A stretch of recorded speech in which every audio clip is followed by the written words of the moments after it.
እና ቲና ተዋረዱ። በሰርጋቸው ቀን ሁሉንም ነገር ይፋ ይወጣባቸዋል። ዳኒም ካሌብን ከሌላ ሴት ጋር አየሁት ብሎ ለቲናም ይነግራታል። ቲናም ታብዳለች። እንዴ ለምንድን ነው እንደዚህ የሚያበሳጭሽ ነገር አልገባኝም፣ ወንድምሽ አይደለም ወይ ይላታል። ካሌብም ነው ግን ወንድሜ እኮ ያልሆነ ቦታ ሲወድቅ እኔ ዝም ብዬ አላይም፣ በዛ ላይ የሆነ ነገር ቢፈጠር ችግሩም የኔ ነው ብላ ትናገራለች። ካሌብም ይሄን ያክል ግን አይመስለኝም፣ በጣም ተጨንቀሻል፣ ለምንድን ነው ይሄንን ሁሉ ጭንቀት? እሱ እኮ ትልቅ ሰው ነው፣ ስለዚህ የፈለገው ነገር ያድርግ ብሎ ያረጋጋታል። እሷ ግን አይሆንም ለምን ብላ በቁጭት ትርር ትላለች። ዳኒም ውጭ በመንገድ ላይ ሲጓዙ ነበርና እንዴት ከቲናና ካንተ ጋር ተታረቃችሁ ወይ እርቅ አወረዳችሁ ወይ ብሎ ለካሌብ ዳኒም ይነግረዋል። ዳኒም ካሌብም አይ ምንም ችግር የለም፣ ትንሽ ጸብ እኮ ነው፣ ይናክል በዛም ነገር አይደለም፣ ከእሷ ጋር የከረረ ጸብ ሊኖረን የሚገባ ነገር ቢኖር ቼት ካደረገችብኝ ብቻ ነው ብሎ ይናገረዋል። ዳኒም እንዴ ቼት ብታደርግብህ ምን ታደርጋለህ ብሎ ይጠይቀዋል። እሱም የማደርገውንማ ከባድ ቅጣት ነው፣ እሷንም እቀጣታለሁ፣ ከምንም በላይ ደግሞ ከእሷ ጋር የነበረውን ወንድ አናቱን ብዬ ነው ምደፋው ብሎ ይለዋል። በዛን ጊዜ ዳኒም በጣም ደንግጦ እንዴ ይሄን ያክል ብሎ ይናገራል። ካሌብም አዎ እንደዛ ነው የማደርገው፣ ግን ይሄን ነገር ደግሞ እንደማታደርግ እርግጠኛ ነኝ ብሎ ይመልሰዋል። አሁን እሺ በመንገድ እንሄዳ ወደ ቤት ነህ አይደለ ወይ ብሎ ካሌብም ለዳኒ ይናገረዋል። ዳኒም አይ አንተ ሂድ፣ እኔ አሁን ወደ ቤት ቆይቼ እመጣለሁ ይላል። እንዴ ለምንድን ነው አሁን ወደ ቤት አትሄድም እንዴ ሲለው አይ በቃ በኋላ እመጣለሁ ብሎ በመንገዱን ይጓዛል። ዳኒም ደንግጦና ይህንን ነገር እኔ እንደሆንኩኝ ያደረኩበት ቢያቅ ምን ሊያደርግ ነው እያለ በሀሳብ ሲሰለሰል ካሌብም ወደ ቤት ከሄደ በኋላ ቲናም ሁሉንም ነገር ጭንቀት ሆኖባታል። ዳኒም ስላልመጣ በጣም ሰዓቱ ስለረፈደ ስታይ በጣም ውስጧ ተጨንቋል። ካሌብም ያደረገውም ነገር ስለሚያውቅ እንዴ ምን ሆነሻል ቲና፣ በጣም ተጨንቀሻል፣ የተፈጠረ ችግር አለ ወይ ብሎ ይጠይቃታል። አይ ትንሽ ዳኒ ወደ ቤት ስላልመጣ በጣም ተጨንቄ ነው ብላ ትነግረዋለች። ዳኒ ስለ ዳኒ ከሆነ አትጨነቂ፣ ቅድም አግኝቼው ነበረ ብሎ ይላታል። እሷም ከየት ነው ያገኘኸው ስትለው አንድ ሬስቶራንት ውስጥ ከአንድች ሴት ከቆንጅዬ ሴት ጋር አብሮ ነበረ ብሎ ይነግራታል። ምን ብላ እሷም ትደነግጣለች። እንዴ ምንድን ነው ደነገጥሽ ብሎ ካሌብም ሲላት አይ እንዴት ወንድሜ እንዴ የሆነ ነገር ቢደረግስ ወይንም የሆነ ጥፋት ቢያጠፋስ ብዬ ነው ብላ ትላለች። እሱ እኮ ትልቅ ሰው ነው፣ ስለዚህ ለምን ያስጨንቅሻል ብሎ ሲላት እሺ ግን እውነትም አየሃቸው ወይ ብላ ትነግረዋለች። እሱም አዎ እዛ ነበሩ፣ ዘና እያሉ ነበረ፣ በጣም ቆንጆ የሆነች ሴት ጋር ነው ብሎ አጋኖ ይነግራታል። በጣም ትናደዳለች። እሺ አሁን ለምን ተጨነቅሽ ብሎ ሲላት በቃ አሁን እንተኛ ብላ ለመተኛት ይሞክራሉ።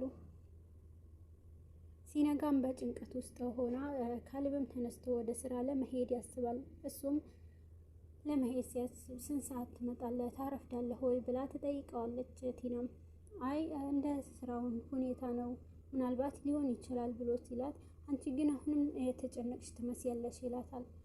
ስለ ዳኒ አሁንም ጠዋት የሚመጣ ይመስልሻል?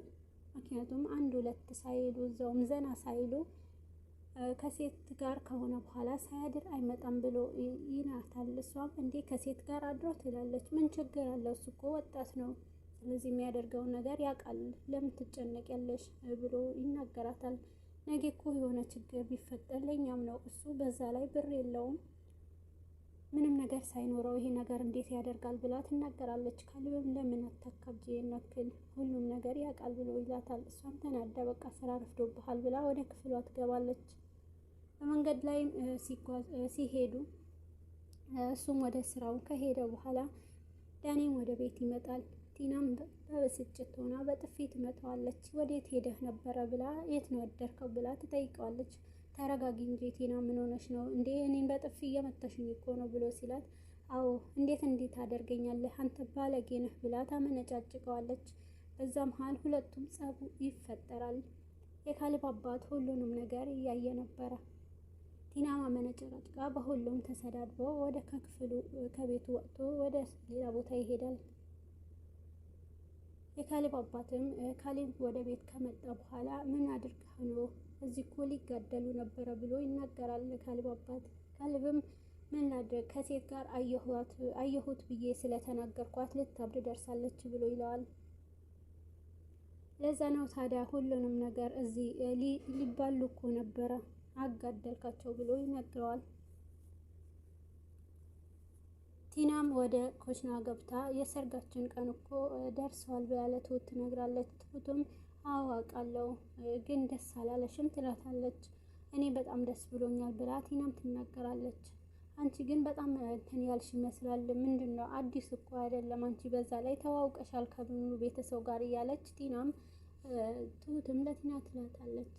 ይሄንን ከባድ ነው እኔ የሁለት የሚስቱ መሆኔ ማንም ሰው ስለማያውቅ አሁን ላይ ግን ሚስቱ ሆናለሁ። ከዛ በኋላ ደግሞ የፈለግኩትን ነገር ማድረግ እችላለሁ። ግን ከሁሉም በላይ ማድረግ የምትችይው ምንድን ነው ብላ ስትላት አንቺን ከዚህ ማስወጣት የማባረር መብት አለኝ የመፍታትም ከፈለኩ ሁሉንም ነገር በእጄ ነው ብላ ቲናም ትዝታለች። አንቺ መናገር እንጂ መተግበር አትችይም። ከምንም በላይ ከመጥፎ ሰዎች በላይ አንቺ በጣም መጥፎ ሰው ነች ብላ ትሁትም ትናገራታለች። ዳኒም ለማናገር ወደ ሰርጉ እንዲመጣ ለማናገር ውጭ ላይ መንገድ ላይ ሄዳ ትጠብቀውና ከዳኒ ይገናኛሉ። ለምንድን ነው አሁን ለምን መጣሽ ብሎ ሲጨቀጭቃት አሁን ካንተም ብሶ ለምን እንደዚህ ትናገራለህ ብላ ትቆጣዋለች። ከዛም ሁለቱም ሳይግባቡ ለምን ያሁንሽውን ነገር አትነግሪኝም ሲላት የሆንኩትንማ አንተ ታውቃለህ። እንዴት እኔ ላይ ቺት ታደርጋለህ ከሴት ጋር እንዳየህ ካሌብ ነግሮኛል። እንዴት ወሰልትብኛለህ? እኔ እኮ ላንተ ብዬ ነው ይሄ ሁሉ ነገር የማደርገው ብላ ትናገራለች። ከትሁት ጋርም ሆነው አብረው እያሉ ታውቂያለሽ እኔ እዚህ ቤት ያንቺንም ፊት ደጋግሜ የማየው የዚህ ሰውየውን ፊት ደጋግሜ የማየው ለዳኒ ስል ብቻ ነው ብላ ትነግራታለች።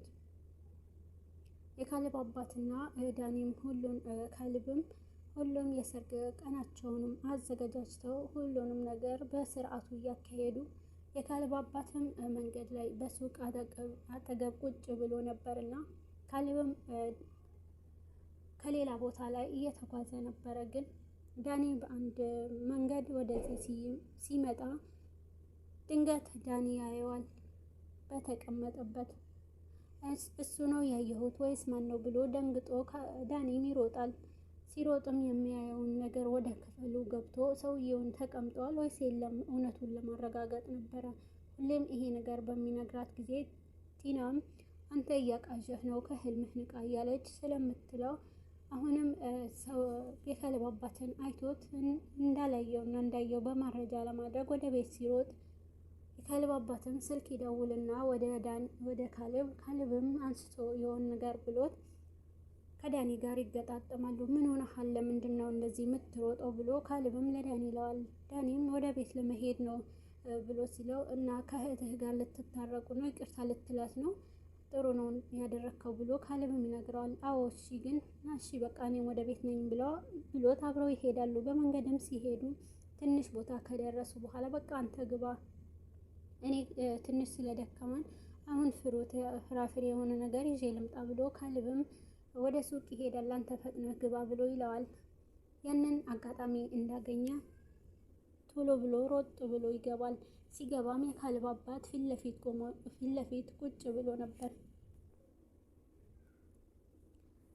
ከዛም በኋላ ቲናም ከክላስ እየወጣች ለምን መጣህ አሁን እንዴት ልትመጣ ቻልክ ብላ ትለዋለች። አሁን ከአንቺ ጋር የምጨቃጨቅበት ሰዓት አይደለም።